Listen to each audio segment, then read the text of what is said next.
Vote দিব কিসে? তোমার আমার মার্কা, তোমার আমার মার্কা, রাজীব ভাইয়ের মার্কা।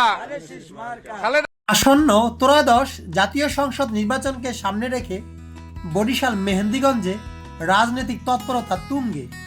নির্বাচনী তফসিল ঘোষণার পর থেকেই মাঠ পর্যায়ে ব্যস্ত সময় পার করছেন বাংলাদেশ জাতীয়তাবাদী দলের বিএনপির নেতাকর্মীরা।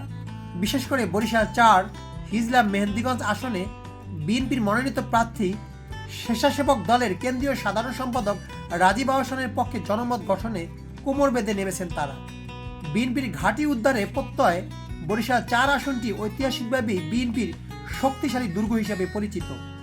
স্থানীয় নেতাকর্মীরা মনে করছেন, নিরপেক্ষ নির্বাচন ও ভোটের পরিবেশ সুস্থ থাকলে এই আসনে ধানের শীষের বিজয় সুনিশ্চিত। রাজীব আহসানের তরুণ নেতৃত্ব, মেহেন্দিগঞ্জ হিজলা সাধারণ মানুষের সাথে তার নিবিড় যোগাযোগ আসন্ন নির্বাচনে বড় প্রভাব ফেলবে বলে ধারণা করছেন ভোটাররা। বিশেষ করে বরিশাল মেহেন্দিগঞ্জ ৪ আসনে তরুণরা রাজীব আহসানকে বেশ পছন্দ করেন। এই আসনে নারী ভোটাররাও অনেকেই রাজীব আহসানকে সবার উপরে এগিয়ে রেখেছেন। দর্শক, আগামী নির্বাচনে এই আসন থেকে কে জয়লাভ করবে বলে আপনি মনে করেন? আপনার মূল্যবান কমেন্ট আমাদেরকে কমেন্ট বক্সে লিখে জানাতে পারেন।